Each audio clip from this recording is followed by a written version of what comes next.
রাষ্ট্র পরিচালনার দায়িত্ব নিয়েই নির্বাচনী ইশতেহার এবং জুলাই সনদের প্রতিটি দফা পর্যায়ক্রমে বাস্তবায়ন করছে সরকার। রাজধানীতে ভূমি সেবা মেলার উদ্বোধন করে কথা জানান প্রধানমন্ত্রী তারেক রহমান। বলেন, সরকারের লক্ষ্য দুর্নীতি ও হয়রানিমুক্ত প্রযুক্তি নির্ভর এবং নাগরিক বান্ধব ভূমি ব্যবস্থাপনা প্রতিষ্ঠা করা, যা দেশের টেকসই উন্নয়নকে ত্বরান্বিত করবে। প্রধানমন্ত্রী আরও বলেন, ভূমি ব্যবস্থাপনা যত বেশি আধুনিক এবং প্রযুক্তি নির্ভর হবে, জমি সংক্রান্ত বিরোধ নিষ্পত্তি তত সহজ হবে। বিস্তারিত জানাচ্ছেন মইনুল হাসান। শুভ উদ্বোধন করবার আধুনিক ভূমি ব্যবস্থাপনা সম্পর্কে জনগণকে সচেতন করতে সারা দেশে শুরু হয়েছে ভূমি সেবা মেলা। রাজধানীর তেজগাঁয়ে ভূমি ভবনে 3 দিনব্যাপী মেলার উদ্বোধন করেন প্রধানমন্ত্রী তারেক রহমান। সারা দেশের সকল জেলা উপজেলায় ভূমি সেবা মেলায় নামজারি, অনলাইনে ভূমি উন্নয়ন কর প্রদান, রেকর্ড সংশোধন, খতিয়ান গ্রহণ এবং ভূমি সংক্রান্ত যে কোনো অভিযোগ নিষ্পত্তির সুবিধা থাকছে। মেলার উদ্বোধন করে প্রধানমন্ত্রী তারেক রহমান বলেন, দেশের জনসংখ্যা বৃদ্ধির সঙ্গে সঙ্গে মাথাপিছু জমির পরিমাণও কমে আসছে। ফলে জমির অর্থনৈতিক মূল্য যেমন বাড়ছে, তেমনি জমি নিয়ে বিরোধ, মামলা মোকদ্দমা, জটিলতাও বেড়েছে।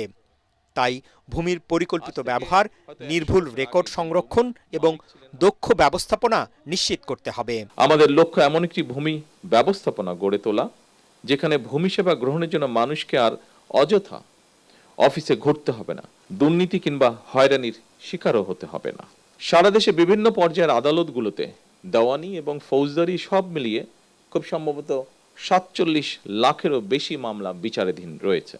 এর মধ্যে জমিজমা সংক্রান্ত মামলার সংখ্যাই বেশি। সুতরাং এই মুহূর্তে সরকারের সামনে প্রধান প্রায়োরিটি হচ্ছে আদালতে বিচারাধীন মামলা দ্রুততম নিষ্পত্তি।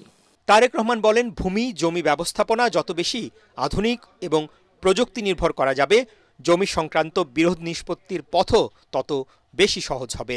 সরকার প্রধান আশা প্রকাশ করেন, জমি ব্যবস্থাপনার ক্ষেত্রে অনলাইন সুবিধা নিশ্চিত করায় এ সংক্রান্ত দুর্ভোগ অনেকটা লাঘব হবে। ভূমি মন্ত্রণালয় মন্ত্রী থেকে শুরু করে এই মন্ত্রণালয়ের সঙ্গে সংশ্লিষ্ট সকল কর্মকর্তা এবং কর্মচারীদের দৃষ্টি আকর্ষণ করে বলতে চাই, সেবা প্রদান জনগণের প্রতি করুণা নয়, বরং জনগণের সেবা নিশ্চিত করা আমাদের দায়িত্ব বলেই আমি মনে করি। আমাদের লক্ষ্য একটি হয়রানিমুক্ত, প্রযুক্তি নির্ভর এবং নাগরিক বান্ধব ভূমি ব্যবস্থা প্রতিষ্ঠা করা, যা দেশের টেকসই উন্নয়নকে আরও ত্বরান্বিত করবে। সরকার পর্যায়ক্রমে নির্বাচনী প্রতিশ্রুতি বাস্তবায়নের মাধ্যমে জনগণের কাছে দেয়া ওয়াদা পূরণের রাজনীতিকে এগিয়ে নিয়ে যাচ্ছে বলে জানান প্রধানমন্ত্রী। প্রতিটি ক্ষেত্রেই জনবান্ধব কর্মসূচি নিয়ে সরকার জনগণের কাছে দায়বদ্ধ থাকতে চায়। কারণ দীর্ঘ 1.5 দশকেরও বেশি সময় ধরে ফ্যাসিবাদ শাসন শোষণের জাতাকলে পৃষ্ঠ দেশের জনগণ বর্তমানে রাষ্ট্র এবং রাজনীতিতে তাদের অধিকারের প্রতিফলন দেখতে চায়। এ কারণেই বর্তমান সরকার রাষ্ট্র পরিচালনার প্রথম সপ্তাহ থেকেই নির্বাচনী ইশতেহার এবং জুলাই সনদের প্রতিটি দফা পর্যায়ক্রমে বাস্তবায়নের দিকে মনোযোগ দিয়েছে। বেসরকারি উদ্যোক্তাদের পরিচালনায় ইতিমধ্যে দেশের 61টি জেলায় 893টি ভূমি সেবা সহায়তা কেন্দ্র চালু রয়েছে। পরে ভূমি ভবন ঘুরে দেখেন প্রধানমন্ত্রী। এ সময় অফিসের ডে কেয়ার সেন্টার পরিদর্শন করতে গিয়ে শিশুদের সাথে কিছু সময় কাটান প্রধানমন্ত্রী তারেক রহমান।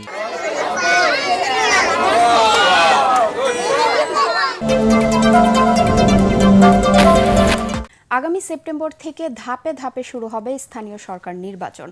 1 বছরের মধ্যে দেশের সব সিটি কর্পোরেশন, পৌরসভা, জেলা উপজেলা পরিষদ ও ইউনিয়ন পরিষদের নির্বাচন শেষ করা হবে বলে জানালেন স্থানীয় সরকার প্রতিমন্ত্রী মীর শাহে আলম। তিনি বলেন, নির্বাচনের খরচের জন্য বাজেটে প্রয়োজনীয় বরাদ্দ চাওয়া হবে। একসাথে 13টি সিটি কর্পোরেশনে নির্বাচনী তফসিল ঘোষণা করা হবে বলেও জানান তিনি।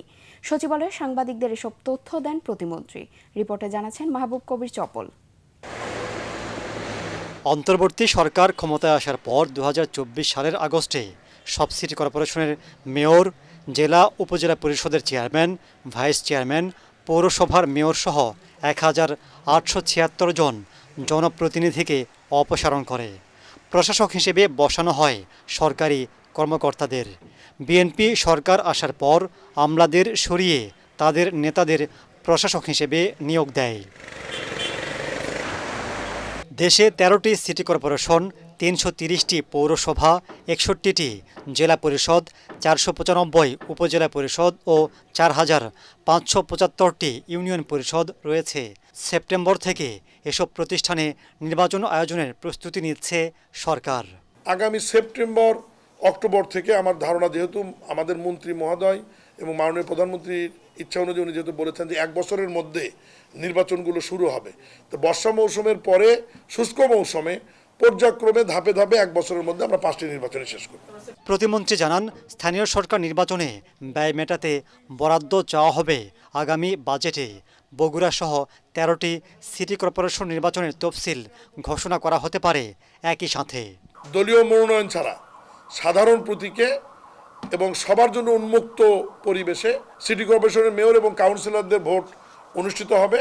অন্য 12টি সিটি কর্পোরেশনের তফসিল যখন ঘোষণা হবে, তার সঙ্গে বগুড়া সিটি কর্পোরেশনের তফসিল হবে এবং একই সঙ্গে নির্বাচন হবে। ইতিমধ্যেই নির্বাচন কমিশনকে আমরা চিঠি দিয়েছি যে এই সমস্ত নির্বাচনে তাদের ব্যয় কত হবে। ২৭-২৮ অর্থ বছরের যে বাজেট, যেটি জুনে পার্লামেন্টে আসবে এবং যে বাজেটটি অনুমোদন বা পাস হবে, ওই বাজেটে তো এই 5টি নির্বাচনের জন্য আমাদের টাকা রাখতে হবে। অন্য দলের চেয়ে বিএনপির নির্বাচনে অংশ নেয়ার প্রস্তুতি ভালো আছে বলেও জানান তিনি। অন্য দলগুলি নির্বাচনী প্রস্তুতি নিচ্ছে দলীয়ভাবে, আর যেহেতু নির্বাচনটা দলীয়ভাবে হবে না, আমাদের দলের লোকজন তো নির্বাচন করবে নিরপেক্ষভাবে। তা আমাদের তো বিএনপি বৃহৎ একটি রাজনৈতিক দল, আমরা যে কোনো সময় আন্দোলনের প্রস্তুতি থাকে, আমাদের নির্বাচনের প্রস্তুতি থাকে, ভোটের প্রস্তুতি থাকে, আমাদের জন্য নতুন করে প্রস্তুতি নেওয়ার কিছু নাই।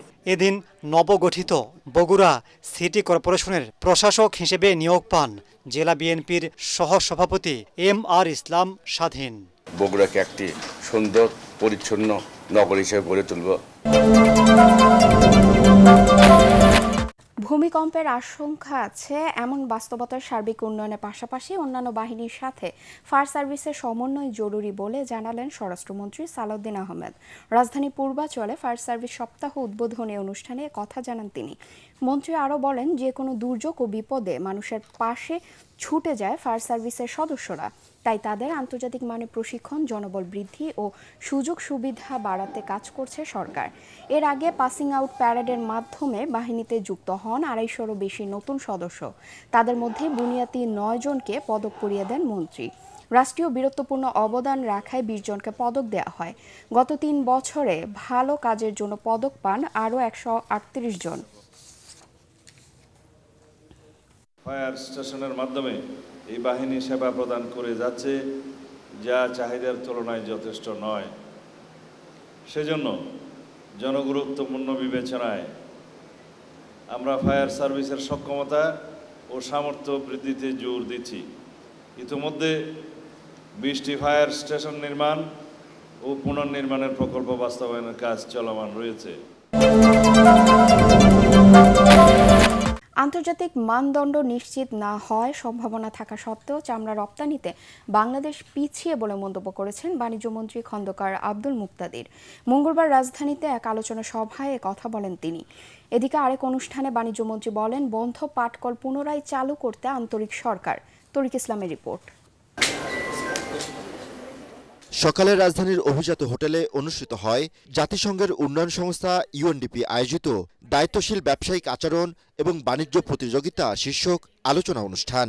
এ সময় ব্যবসার সম্প্রসারণ ও বিদেশি ক্রেতাদের আকৃষ্ট করতে দায়িত্বশীল আচরণের কথা তুলে ধরেন বক্তারা। অনুষ্ঠানে বাণিজ্যমন্ত্রী খন্দকার আব্দুল মুক্তাদির বলেন, LDC গ্র্যাজুয়েশনে নতুন চ্যালেঞ্জের মুখে পড়বে বাংলাদেশ। তুলে ধরেন চামড়া শিল্পে পিছিয়ে পড়ার নানান বিষয়।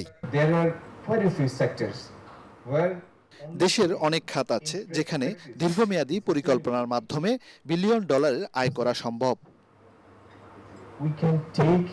এদিকে মঙ্গলবার সকালে রাজধানীর ফার্মগেটে বহুমুখী পাটপণ্য মেলার উদ্বোধন করেন বাণিজ্যমন্ত্রী। এ সময় তিনি বলেন, বেসরকারি খাতের সাথে সমন্বয় করে চালু করা হবে বন্ধ পাটকল। আমরা যদি পাটপণ্য বহুমুখী করতে পারি, বাইরে থেকে ভালো প্রাইস আনতে পারি, ডোমেস্টিক কনজাম্পশন বাড়াতে পারি, তাহলে পাটকল চালিয়েও ওনারা মুনাফা অর্জন করবেন। প্রয়োজনে মেশিন পরিবর্তন করবেন, নতুন মেশিন আনবেন, সেটার জন্য আমরা সহায়তা দেব, সরকার সহায়তা দেবে।